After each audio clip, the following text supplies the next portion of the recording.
할렐루야. 온라인으로 함께하고 계시는 모든 분들께 인사드립니다. 저는 얼반 필그림스 교회를 섬기고 있는 정은주 전도사입니다. 벌써 11월 마지막 주일이 됐습니다. 벌써 시간이 이렇게 빨리 흘러가고 있는데 오늘도 저희들 하나님이 주신 말씀을 붙잡고 또 우리 남은 2020년도를 열심히 살아갈 수 있기를 바랍니다.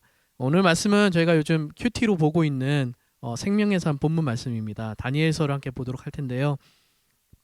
정말로 우리가 말씀 앞에서 좀 겸손하게 마음을 열고 그 말씀 앞에 온전히 우리에게 보여주시는 것들에 순종할 수 있는 그런 시간이 되었으면 좋겠습니다.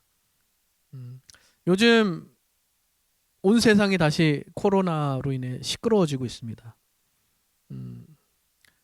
이미 여러 번 경고했듯이 세컨 웨이브가 올 것이다 이야기를 했었는데 단순히 미국뿐만이 아니라 전 세계 곳곳에서 지금 다시 코로나 확진자들이 급격히 늘어나고 있고 그로 인해서 상상할 수 없는 그런 피해를 보고 있습니다. 아무도 이렇게 코로나가 오랫동안 지속될 거라는 생각은 아마 못했을 것 같아요.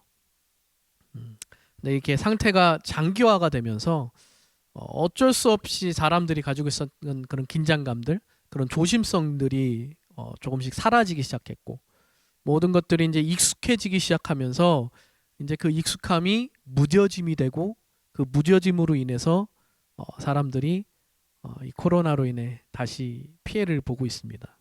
처음에는 정말로 하루에도 뭐 몇 번씩, 뭐 5-6번씩 손을 씻던 사람들이 어느 순간 이제 한두 번으로 그 액수가 줄어들고 또 마스크를 열심히 쓰고 다니는 사람들도 어느 순간부터 마스크를 안 쓰는 그런 모습들을 봅니다. 그 무뎌짐의 대가가 굉장히 힘들고 비싸게 치러지고 있는 것 같습니다. 이 익숙해지고 무뎌진다는 것이 필요할 때도 있어요. 정말 어떤 고통의 순간에 고난의 순간이 왔을 때 그것에 익숙해지고 무뎌짐으로 인해서 우리가 그 시간들을 버티고 이겨낼 수가 있거든요. 뭐 운동도 마찬가지죠. 우리가 근육에 찢어지는 아픔, 고통을 견디고 그것이 익숙해지고 무뎌지다 보면은 어느 순간 근육이 생기고 몸이 좋아지는 것처럼 그렇게 맷집을 키우고 그런 고통 가운데 더욱더 성장을 하기도 합니다. 이 인생이 우리가 살아가는 삶이 고난의 연속이기 때문에 어떻게 보면 하나님이 우리들로 하여금 그렇게 쉽게 익숙해지고 쉽게 무뎌질 수 있는 존재로 만드신 것은 아닌가 한번 생각해 봅니다. 그런데 그 가운데서 우리가 결코 익숙해져서도 무뎌져서도 안 되는 것들이 있습니다. 이런 코로나 같은 이런 상황 가운데서 우리가 이것에 익숙해지고 무뎌져서는 안 되겠죠. 그리고 또 그런 위험한 일들을 하시는 분들이 있어요. 뭐 정말로 뭐 원자력 발전소나 뭐 철강을 만드는 막 그 불구덩이 같은 데서 일하시는 분들, 그런 분들은 정말로 그분들이 가지고 계시는 그런 안전 수칙들을, 그런 수칙들에게 너무 익숙해지고 무뎌져서 그 무뎌짐이 어느 순간 실수로 연결이 되면은 큰 사고가 일어나게 되겠죠. 그래서 그런 것들에 우리가 익숙해져서는 안 되는데, 또 한 가지 우리가 절대로 익숙해지고 무뎌져서는 안 되는 것이 무엇이냐면 바로 우리의 신앙입니다. 하나님과의 관계가 익숙해지고 그 익숙함이 무뎌짐으로 변하다 보면은 어느 순간에 우리는 망각하게 됩니다. 하나님을 잊어버리게 됩니다. 그래서 오늘 우리가 이 다니엘서를 볼 텐데 이 다니엘서를 통해서 우리가 우리의 자신을 좀 돌아보고 다시 한번 하나님을 온전히 붙잡을 수 있는 그런 시간이 됐으면 좋겠습니다. 오늘 읽으신 본문 말씀은 다니엘서 4장의 마지막 부분입니다. 지금 다니엘서로 큐티를 하고 계신 분들은 아시겠지만 이 다니엘서의 핵심 주인공은 어떻게 보면 핵심적인 인물은 다니엘이에요. 근데 이 다니엘 못지않게 이 초반 부분에 아주 큰 비중을 차지하고 있는 인물이 있습니다. 예, 바로 느부갓네살 왕입니다. 그는 이 바빌로니아 제국의 어떻게 보면은 다윗과 같은 존재예요. 그래서 바빌론 역사상 가장 위대한 왕으로 평가를 받고 있는 왕입니다. 이 다니엘서 초반 부분에 초반 부분을 보면은 이 느부갓네살 왕이 어떻게 보면 더 주인공처럼 이야기를 끌고 가는데 4장의 이 마지막 절까지 이 느부갓네살이 등장을 하다가 여기서 이제 오늘 본문 말씀을 남기고 퇴장을 해요. 그래서 오늘 이 본문 말씀 여러분들 보셨겠지만 이 본문 말씀만 보면은 이 사람이 참 다니엘 못지않게 놀라운 고백을 하나님 앞에 드려요. 모르는 사람이 보면 이 사람이 바벨론 왕이 아니라 이스라엘 왕인 줄 착각할 정도로 정말 놀라운 고백을 합니다. 어떤 고백을 하죠? 자, 뭐 가장 높으신 분을 찬송하고 영원한 분을 찬양하며 그에게 영광을 돌립니다. 그의 통치는 영원하고 그의 나라는 대대로 이어질 것이다. 자, 그리고 마지막에 37절을 보면은 이렇게 찬양해요. 하늘의 왕을 찬양하고 높이며 그분에게 영광을 돌리는 바이다. 과연 그가 하시는 일은 모두 참되며 그의 모든 길은 공의로우며 그는 교만한 일을 낮추신다. 이런 고백을 올려드리는 것을 볼 수 있습니다. 근데 여러분들이 다니엘서를 계속 처음부터 보고 계셨다면은 이런 질문을 하셨을 거예요. 과연 얼마나 갔을까? 왜냐하면은 그가 이렇게 하나님을 높이는 경배하는 것이 처음이 아니었어요. 여러 번 이런 장면들이 나왔는데 이런 장면이 나오고 나서 항상 그는 또다시 하나님과 반대되는 길을 가는 모습을 보여줍니다. 이 느부갓네살 왕이 꿈을 꾸는 장면이 두 번이 나옵니다. 그래서 첫 번째 꿈을 꾸었을 때 다니엘이 와서 해석을 해주는데 그 해석을 듣고 나서 그가 하나님이 정말로 이 하나님이야말로 진짜 하나님이고 진짜 신이다. 모든 신 위에 있는 하나님이다. 그렇게 고백을 해요. 경배를 해요. 높여드려요. 그런데 웃긴 것은 바로 그 다음 장에 어떤 장면이 나오냐면은 시간이 좀 흐른 뒤에 그가 자신이 그 꿈속에서 봤던 그 신상을 자신이 그 금신상을 만들어서 그것을 세워요. 그리고 모든 사람들에게 그 신상 앞에 절을 하라고 시킵니다. 그렇게 오랜 시간이 흐른 것 같지는 않아요. 모르겠어요. 확실히 얼마나 시간이 흘렀는지.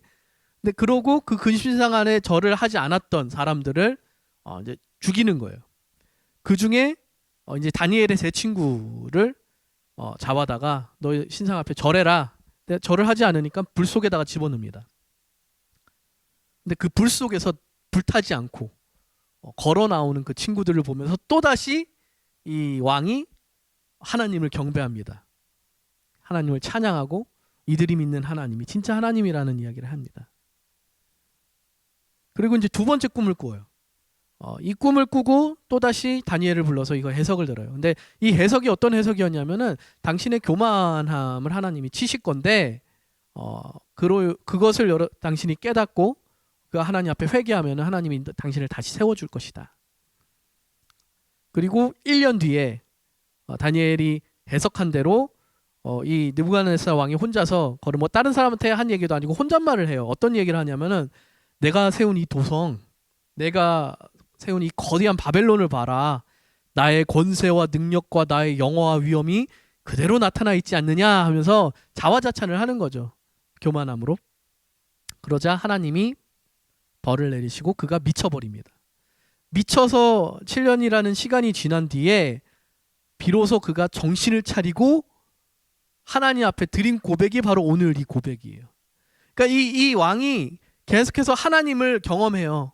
하나님의 능력과 하나님의 살아계심을 경험하는데 그때만 하나님을 경배하고 그때만 하나님을 찬양하고 계속해서 옛날의 삶으로 옛날의 자신의 그 교만함으로 돌아가 버립니다. 그래서 이 마지막 장면이 나오고 이제 이 사람이 등장을 하지 않는데 그렇다면 이 사람의 노년, 이 사람의 말년이 어땠을까 모르겠어요. 성경에 나오지 않아요. 근데 제가 짐작하기로는 다시 돌아가지 않았을까 옛날의 모습으로. 왜냐? 이 다음 장에 이 왕의 아들이 등장을 해요. 이 아들이 등장을 하는데 이 벨사살이라는 왕이 그 아들이 등장을 하자마자 보여주는 장면이 뭐냐면은 예루살렘 성전에서 가져온 은그릇과 금그릇들을 가지고 잔치를 벌려요. 잔치를 벌리다가 하나님이 이제 심판을 하셔서 죽게 됩니다. 그러니까 과연 이 느부갓네살 왕이 하나님을 진짜로 만나고 경배하고 하나님 앞에 온전한 삶을 살았다면은 그 아들에게도 그의 신앙을 물려줬을 텐데 전혀 그런 것이 보여지지 않기 때문에 아마 다시 이 왕이 또 옛날의 모습으로 돌아가지 않았을까 그런 생각을 해봅니다. 왜 그럴까요? 왜 끊임없이 하나님을 잊어버리는 걸까요? 사람들이. 하나님을 경험했을 때 그렇게 하나님을 찬양하고 하나님을 높였던 사람들이 어느 순간 마음이 무뎌지고 어느 순간 영혼이 무뎌지면서 그 영적인 자각 능력을 잃어버리는 모습들을 봅니다. 그래서 영적으로 충만했던 사람들, 영적으로 살아있었던 사람들이 어느 순간 무너지는 모습을 보는데 저는 이 성경을 보면서 이것이 사실 저의 모습이 아니었나. 저와 여러분들의 모습이 아닌가 생각을 해봅니다. 익숙해지고 무뎌져서 끝내는 하나님을 잊어버리고 마는 이 느부갓네살 왕의 이 모습이 바로 저와 여러분들의 모습일 수 있다는 것입니다. 여러분들 출애굽기에 반복되는 이스라엘 백성들의 모습들을 여러분들 한번 생각해 보세요. 홍해를 건너서 그 놀라운 하나님의 기적을 경험하고 난 뒤에 그들이 곧바로 한 행동은 뭐였냐면 물이 없다고 불평한 거예요. 물이 쓰다고 불평한 거였어요. 그래서 그거를 또 하나님이 또 기적을 행하셔 모세를 통해 단물을 주셨는데 그거를 마시고 나서 또 조금 시간이 지나서 뭐냐? 배고프다고 불평을 해요. 밥을 달라고. 그래서 하나님이 아침에는 만나 저녁에는 메추라기로 먹여주세요. 하루에 한 끼를 먹을 수 있는 양을 주셔서 매일같이 먹을 수 있도록 해주세요. 매일같이. 그러니까 매일같이 그들은 하나님의 기적을 경험하는 거예요. 하나님의 채워주심을 경험한 거예요. 그런데 또 시간이 조금만 지나가면은 물이 없다고 또 불평하는 장면이 나와요. 그러고 나서 또 모세를 통해서 그 물을 또 주시는 하나님을 경험합니다. 그리고 모세가 시내산에 이제 십계명을 받으러 올라갔을 때 그들이 뭐를 하죠? 그 40일 짧은 한 1년도 아니고 한 달이 조금 넘는 그 40일의 시간을 기다리지를 못하고 그 사이에 금송아지 우상을 세우고 그것을 경배합니다. 자, 하나님은 끊임없이 하나님의 살아계심과 그의 은혜를 우리에게 보여주시고 경험케 하시는데 문제는 우리가 더 빨리 그것들을 잊어버린다는 거예요. 광야에서 물을 찾아주시는 거, 사막에서 물을 찾아주시는 거, 그거 쉬운 거 아니잖아요. 그건 기적이거든요. 근데 그거를 어느 순간 당연하게 여겨요. 물 빨리 주세요. 그리고 아침마다 만나와 메추라기를 주시는 거, 기적이잖아요, 이거. 저거 사막 광야 한가운데서 어느 아침에 일어나면은 만나가 있어. 저녁에 고기 먹고 싶다고 하니까 메추라기가 있어. 이 기적을 어느 순간 그들이 당연하게 여겨요. 그리고 그들이 갈 때 낮에는 구름 기둥으로 밤에는 불 기둥으로 그들을 보호해 주셨다고 하는데 이 놀라운 이 광경 앞에서 그들이 익숙해지고 무뎌져 갑니다. 계속해서 반복적으로 그들이 익숙해지고 무뎌감을 반복하다 보니까 어느 순간 하나님의 인도해 주심, 도와주심, 살려주심, 구원해 주심을 잊어버리게 되는 거예요. 이 사이클이 계속 반복이 됩니다. 하나님을 갈망하고 경배했던 사람이 어떻게 그 짧은 시간 안에 이전으로 돌아갈 수 있단 말입니까? 그게 어제 경험했던 하나님의 은혜가 부족했기 때문일까요? 만약에 그때 더 큰 기적, 더 큰 은혜를 경험했다면 우리가 무뎌지지 않고 끝까지 하나님을 붙잡을 수 있는 걸까요? 아니에요. 결코 하나님의 은혜가 부족했던 적은 없습니다. 여기에 굉장히 중요한 사실이 담겨 있어요. 어제의 하나님의 은혜는 부족하지 않았지만 그 어제의 하나님의 은혜는 어제의 것이라는 거예요. 어제의 은혜로 오늘을 살지 못한다는 사실을 하나님이 말씀해 주십니다. 만나와 메추라기에 담겨 있는 정말로 중요한 사실이에요. 그날 먹을 양식은 그날에만 공급해 주시는. 그래서 어제 우리가 아무리 큰 은혜를 경험하고 하나님을 경험했다고 해도 그것은 어제의 것이지 오늘의 것은 아니라는 것입니다. 어제의 은혜가 부족해서가 아니라 어제의 은혜는 어제를 위한 것이고 오늘을 위함이 아니라는 사실을 우리가 잊어버려서는 안 됩니다. 여러분들 지금 우리가 온라인 예배를 드린 지 이제 거의 10개월이 다 돼가고 있는데 이 온라인 예배가 익숙해지고 계시지는 않습니까? 이 익숙함이 길어지면 길어질수록 어느 순간 우리의 예배가 무뎌질 것입니다. 특히 이 온라인이라는 특성상 너무나 쉽게 우리는 이 예배의 참 기쁨과 감격을 잃어버릴 수가 있습니다. 그렇잖아요. 이거 어차피 녹음된 거 꼭 1시 반에 뭐 안 드려도 되겠지. 뭐 오늘 이따 시간 못 맞추면 이따 저녁에 보지 뭐. 쉽게 그럴 수 있거든요. 아무도 안 보는데 나 혼자 편하게 보지 뭐. 추리닝이 뭐 반바지에 뭐 그냥 편한 모습으로 편한 태도로 그냥 보면 되지 뭐. 그냥 예배를 구경하는 거죠. 그렇게 하다 보면은 이 예배가 점점 나에게 익숙한 예배가 되고 더 이상 이 예배가 하나님이 아닌 나에게 맞추어지고 나에게 내가 중심이 되는 그런 예배가 돼버립니다. 이런 예배를 드리다 보면은 그 안에 예배 감격, 기쁨, 예배를 통한 하나님의 그 터치, 하나님의 그 임재하심을 더 이상 느끼지 못하게 돼요. 그러고 그 순간 우리는 어느 순간 예배가 더 이상 필요 없다고 느낄 수도 있습니다. 이러한 익숙함 속에서, 무뎌짐 속에서 점점점 예배를 드림에도 불구하고 우리는 하나님과 멀어질 수 있다는 것입니다.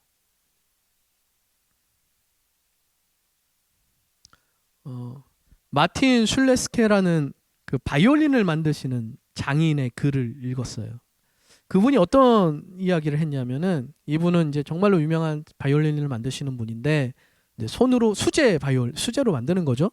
그래서 이제 이 바이올린을 제작하기 위해서 이 나무의 특성 그리고 이 나무의 한계를 파악하기에 손으로 연장을 가지고 일일이 다듬으면서 이렇게 섬세한 작업을 한다고 합니다. 그래서 이제 이 섬세한 작업을 하는데 아무리 자르고 깎아내도 일의 능률이 오르지 않을 순간이 온답니다. 그때는 뭐냐면은 바로 자신이 사용하고 있는 그 연장의 날이 무뎌졌기 때문이에요. 근데 이 날이 무뎌졌는데도 불구하고 이 작업의 흐름을 끊기 싫어가지고 이 정도면 아직 괜찮아. 조금만 더 해보지 뭐. 그리고 계속해서 그 사용하다 보면은 어느 순간 이 바이올린이 잘못 만들어지고 또 작업의 능률도 너무 더욱더 느려질 수밖에 없다는 것을 이야기를 합니다. 그러면서 그분이 무슨 얘기를 하냐면은 사람의 마음도 마찬가지라는 거예요. 사람의 마음도 마찬가지로 쇠파에 부닥치다 보면은 살아가면서 그런 환경과 문제에 부닥치다 보면은 무뎌질 수밖에 없다는 거죠. 그러니까 무뎌지는 거는 연장이나 사람의 책임이 아니라 피할 수 없는 자연스러운 일이라는 겁니다. 그런데 문제는 뭐냐면은 이 연장을 다시 날카롭게 고치려고 하지 않는 태도에 있다고 이분이 얘기를 해요. 그래서 오늘 우리가 지금 마음의 무뎌짐에 대해서 얘기하고 있는데 익숙해진다는 것, 무뎌진다는 것은 어떻게 보면은 자연의 섭리예요.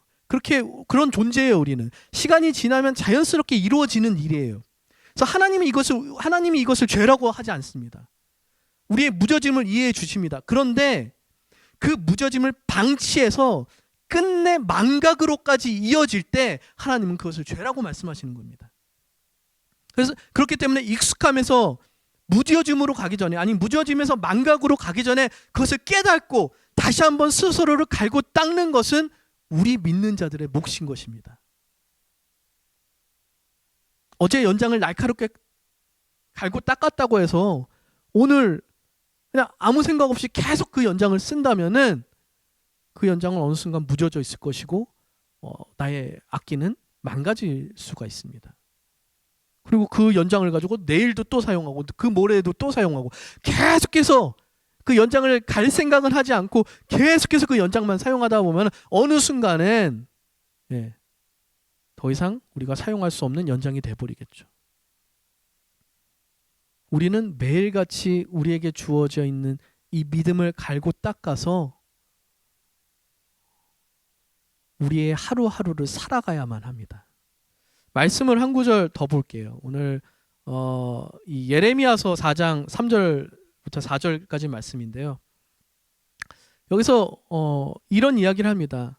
자, 참으로 나 주가 말한다. 유다 백성과 예루살렘 주민아, 가시덤불 속에 씨를 뿌리지 말아라. 묵은 땅을 갈아엎고선 씨를 뿌려라. 유다 백성과 예루살렘 주민아, 너희는 나 주가 원하는 할례를 받고 너희 마음의 포피를 잘라내라. 그러지 않으면 너희의 악한 행실 때문에 나의 분노가 불처럼 일어나서 너희를 태울 것이니 아무도 끌 수 없을 것이다. 어떻게 우리가 우리의 마음을, 무뎌진 마음들을 갈고 닦을 것인가? 자, 여기서는 두 가지를 이야기합니다. 첫 번째는 뭐냐면은 묵은 땅을 갈아엎고 씨를 뿌리라는 거예요. 자, 묵은 땅은 뭐냐면은 오래돼서 딱딱해진 땅을 말해요. 예. 땅이 시간이 지나면 지날수록 그 땅은 굳어져 갑니다. 딱딱해져 가요. 우리의 무뎌진 마음과 똑같은 거예요. 우리의 마음과 똑같아요. 우리의 마음은 그냥 방치해 두면은 딱딱해져 가요. 어쩔 수 없어요. 그래서 오래되면 오래될수록 더욱 굳어지고 더욱 딱딱해집니다. 그 위에 아무리 씨를 뿌려도 씨가 뿌리를 내릴 수가 없는 거죠. 그래서 이 오래 묵은 땅일수록 더 깊이 파야 돼요. 더 깊이 파서 뒤집어서 땅을 부드럽게 만들어내야지만 씨 뿌리기에 합당한 그 밭이 됩니다. 그래서 회개라는 것이 뭐냐면 바로 우리의 마음을 뒤집어 엎고 새로 갈아엎는 역할입니다. 그래서 끊임없이 하나님 앞에 회개의 자리로 나가서 우리의 마음을 갈라는 거예요. 우리의 마음을 밭에 갈라는 거예요. 사실 매일 말씀을 묵상하고 기도를 하면서 하나님 앞에 나가는 이유가 사실 여기 있어요.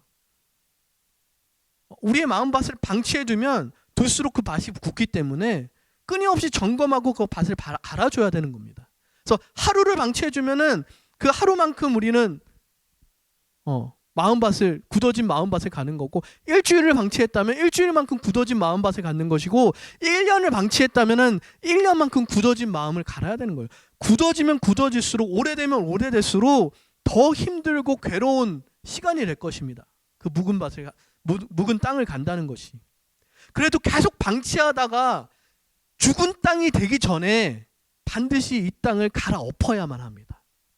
그래서 오늘 말씀해 주고 계시는 거예요. 이 묵은 땅을 갈아엎어야 된다고. 우리의 굳어져 있는 마음을 갈아엎어야 된다고. 하나님 앞에 나가서 끊임없이 상한 심령을 토해내고 하나님 앞에 회개함으로써 우리의 심령을 갈아엎으라고 성경이 이야기하고 있습니다. 두 번째는 뭐냐면은 마음의 할례를 받으라고 이야기합니다. 마음의 할례는 뭘까요? 할례는 여러분들이 다 아시다시피 포경수술을 받는 거예요. 이거는 이스라엘 민족이 가장 중요하게 여기는 의식이고 규례였어요. 그래서 하나님의 백성됨을 나타내는 외적인 표식이었지만 사실 그냥 보여지는 표면적인 의미보다 더 중요한 거는 그 할례 그 자체가 아니라 그것을 통해서 하나님이 내 삶의 주인 되심, 하나님 앞에 전적으로 순종하는 삶을 살겠다는 그 마음이 중요한 거였거든요. 그래서 여기서는 그냥 할례라고 얘기하지 않고 마음의 할례를 받으라고 얘기를 합니다. 마음의 할례. 보여지는 거칠애가 아니라 진심으로 진실되게 하나님의 백성이 되고 있는가, 너희가 진심으로 진실되게 하나님의 자녀 되고 있는가 묻고 있는 거예요. 그래서 너희가 마음의 할례를 받았느냐, 너희가 마음의 할례를 받아야 된다.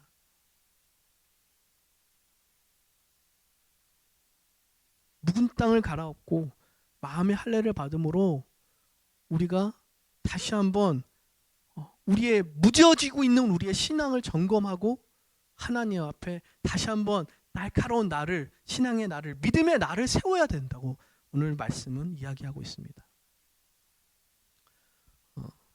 여러분들, 이 느부갓네살 왕과 대조되는 인물이 바로 다니엘입니다. 이 다니엘서 여러분들 읽으시면 다니엘이 어떻게 다니엘서를 다 읽어보시면 여러분들이 왕이 3번 바뀔 때까지도 그는 끊임없이 하나님의 사람으로 등장을 합니다. 근데 왜 어떻게 그가 그의 믿음을, 그의 신앙을 지키고 끝까지 하나님의 사람으로 남을 수 있었을까요? 여러분들 이 다니엘 초반에 보면은 그 이유가 나타나 있어요. 뭐냐면은 다니엘은 하루에 3번씩 하나님 앞에 기도를 드렸어요. 그리고 사자굴에 던져지는 것을 두려워하지 않고 신앙 앞에 절하지 않고 늘 평소와 같이 그것을 지켰습니다. 근데 그것이 뭔가 어떤 규례를 지킨다, 뭔가 신앙의 뭔가 율법을 지킨다 그런 의미가 아니고 그는 그것을 통해서 자신의 영적 상태를 점검하고 그가 하나님과의 관계를 유지하기 위해서 그것을 놓칠 수가 없었던 거예요. 지금 우리가 굳어지지 않고 무뎌지지 않고 깨어있기 위해서 무엇을 하고 있는가? 이것은 방법을 얘기하고자 하는 것이 아니에요. 뭔가 이 다니엘처럼 하루에 3번씩 교회를 향해서 절을 해라. 그 얘기가 절대로 아니에요. 하루에 뭐 성경을 10장을 읽어야 된다. 그래야지 우리가 무뎌지지 않는다. 그 방법적인 것을 이야기하고자 하는 것이 아닙니다. 지금 오늘 우리가 얘기하고자 하는 것은, 붙잡고자 하는 것은 우리의 마음의 상태를 얘기하는 거예요. 마음의 중심이 무엇인가? 우리 각자에게 맞는 방법들을 찾아서 정말로 어떠한 방법이라도 오늘 나와 함께하고 계시는 하나님과 관계하기 위해서 우리가 노력하고 있는가? 그것을 점검하고 우리의 마음을 갈고 닦을 수 있는 도심 속의 순례자 여러분들 되시기를 간절히 축원합니다. 오늘 말씀을 마무리하도록 하겠습니다. 우리는 쉽게 익숙해지는 존재들입니다. 쉽게 무뎌지고 그 무뎌짐을 통해서 잊어버릴 수 있는, 망각할 수 있는 그런 존재들입니다. 근데 하나님의 은혜는 그런 우리들을 그냥 방치해 주지 않으시고 매일같이 끊임없이 우리를 찾아와 주시고 만나 주시려고 합니다. 하나님의 은혜가 우리의 문 밖에 기다리고 있어요. 우리가 문을 열기만 하면 하나님은, 그 은혜의 하나님은 우리를 만나 주시고 우리를 만져 주시고 우리와 함께 해 주실 것입니다. 여러분들 그 하나님을 믿으시고 그 하나님을 온전히 의지할 수 있는 여러분들 되시길 부탁드립니다. 이 쿼런틴, 이 코로나로 인한 쿼런틴이 길어지면 길어질수록 정말로 우리의 신앙이 이 온라인 예배 하나로는 절대로 우리가 버텨낼 수 없다는 사실을 우리가 너무나 절실히 깨닫고 있습니다. 여러분들 어떻게 어떤 방법을 통해서라든지 여러분들의 신앙이 무뎌지는 것을 경계하시길 바랍니다. 깨어서 하나님 앞에 하나님과의 관계의 끈을 놓지 않고 끊임없이 하나님 만나기를 간절히 갈망하는 저희 도심 속의 순례자들 되시기를 함께 기도하시겠습니다. 기도하시겠습니다. 살아계신 하나님 아버지, 오늘 저희들에게 보여주신 이 말씀을 통해서 다시 한번 우리가 온전히 우리의 영혼들이 깨어서 하나님을 바라볼 수 있도록 인도하여 주옵소서. 우리의 마음이, 우리의 삶이 날마다 무뎌지고 있음을 우리가 보게 됩니다. 하나님과의 관계에 대해서 뜨거웠던 마음들이 너무나 쉽게 식는 모습들을 봅니다. 주님, 불쌍히 여겨주시고 우리에게 말씀으로 또 우리의 기도 가운데 끊임없이 우리를 깨워주시고 우리를 붙잡아 주셔서 날마다 더욱더 주님을 갈망할 수 있는 저희들 되게 하여 주옵시고, 날마다 더욱더 우리의 영적인 우리의 믿음의 칼날들을, 연장을 다 갈고 닦을 수 있는 그러한 저희들 될 수 있도록 주님, 저희들 오늘을 말씀으로 저희를 깨우쳐 주시옵소서. 주님 감사드리오며 이 모든 말씀 예수님의 이름으로 기도드렸습니다.